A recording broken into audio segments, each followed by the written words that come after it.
نحمدہ و نصلی علی رسولہ الکریم۔ اب زمانہ بدل چکا ہے۔ اب والدین بھی یہی چاہتے ہیں کہ ان کے بچے بچیاں خود ہی رشتے ڈھونڈ لائیں اور تلاش رشتہ کی سردردی سے انہیں نجات دلا دیں۔ اب نہ والدین کی اولاد کی سوچ اور مرضی کی سمجھ آتی ہے، نہ بچوں کو والدین کی سوچ اور مرضی منظور ہے۔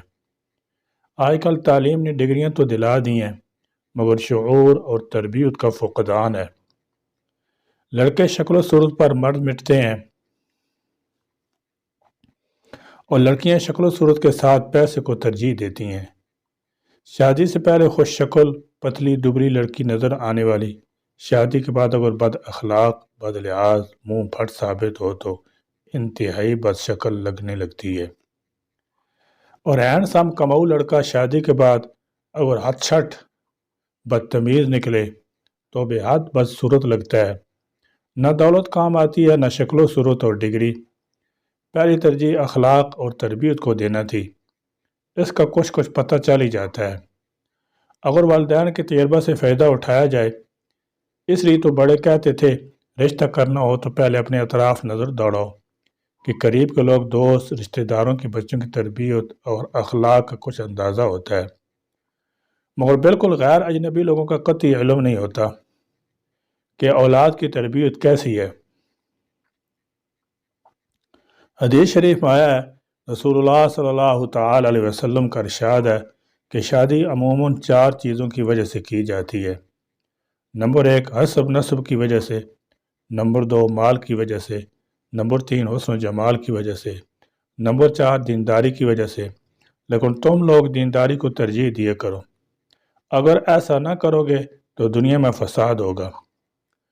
مگر بظاہر دیندار لوگ بھی خوبصورتی اور دنیا داری کو ترجیح دینے لگے ہیں، جبکہ دین کو فوقیت دی گئی ہے۔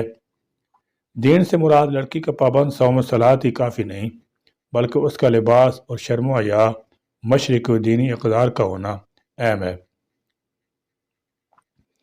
پتلی دبلی گوری رنگت خوش شکل لڑکی کا دین بھی اہم نہیں لگتا۔ دیندار لڑکا سوچتا ہے دین شادی کے بعد بھی سکھا دے گا، یعنی ظاہر کو اہمیت دیتا ہے۔ اس کے برعکس بالباس دیندار پسند صوم و صلات لڑکی ہے، مگر شکل و صورت کی معمولی، یا رنگت کی سنولی، یا قد کی چھوٹی، یا جسامت میں اتنی پتلی دبلی نہیں، تو اس کا دیندار گھرانے کے نزدیک بھی اہمیت نہیں رکھتا۔ رشتہ لڑکے کا ہو یا لڑکی کا، دیندار خاندانوں میں بھی دین ڈھونگ بن چکا ہے۔ در حقیقت سب کو ماڈل اور صاحب حیثیت رشتے درکار ہیں۔ اب رہا مسئلہ کہ رشتہ ہم پلہ سے کیوں کرنا ضروری ہے، تو شریعت نے نکاح کے موقع پر آپس میں نسب، دینداری، شرافت، پیشے اور مالداری میں کفو یعنی برابری کو اہمیت دی ہے۔ جناب رسول اللہ صلی اللہ تعالی علیہ وسلم نے ارشاد فرمایا کہ اپنی عورتوں کا نکاح کفو، ذات، برادری میں برابر کے ساتھ کرو۔ اس لیے شریعت نے فطری جذبے کا لحاظ رکھتے ہوئے کچھ بنیادی اور اہم باتوں میں جانبین سے برابری کو ملحوظ رکھا ہے۔ لہذا اگر لڑکا اور لڑکی نسب، مال، دینداری، شرافت اور پیشے میں ایک دوسرے کا ہم پلہ ہوں تو یہ دونوں ایک دوسرے کے کفو کہلائیں گے۔ میاں بیوی کے درمیان معاشرت، رہن سہن اور دینداری وغیرہ میں برابری کی صورت میں اس بات کی زیادہ امید ہوتی ہے کہ دونوں کی ازدواجی زندگی خوشگوار گزرے اور رشتہ نکاح مستحکم ہو، کیونکہ بے جوڑ نکاح عموماً ناکام رہتے ہیں، اور اس ناکامی کے برے اثرات نہ صرف میاں بیوی پر پڑتے ہیں بلکہ ان دونوں کے خاندان تک اس سے متاثر ہوتے ہیں۔ شریک زندگی کا انتخاب ایک اہم ترین مرحلہ ہوتا ہے، جس میں خوب باریک بینی سے کام لینا چاہیے۔ شریعت کے بتلائے ہوئے طریقے سے استخارہ بھی کیا جائے۔ ازدواجی زندگی کا بندھن کمزور پڑنے کی ایک وجہ یہ بھی ہوتی ہے کہ رشتہ کرنے میں بڑی عجلت اور جلد بازی سے کام لیا جاتا ہے، اور کسی قسم کی چھان بین اور جستجو نہیں کی جاتی۔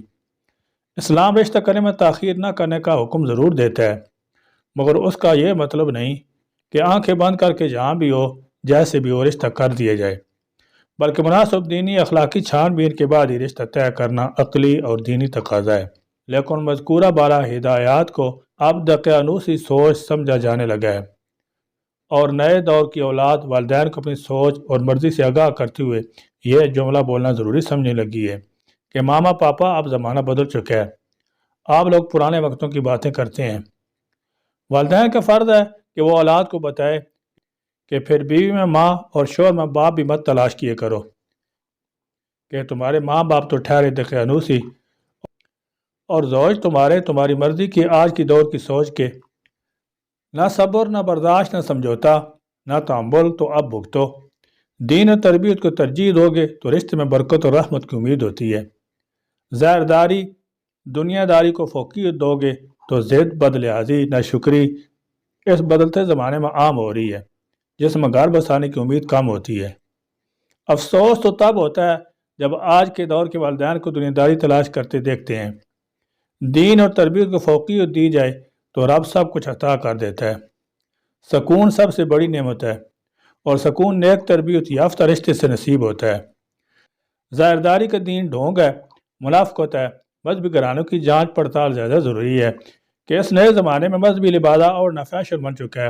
اصل دین کا پتہ ہی تب چلتا ہے جب دین کو ہر چیز پر ترجیح دی جائے۔ وما علینا الا البلاغ۔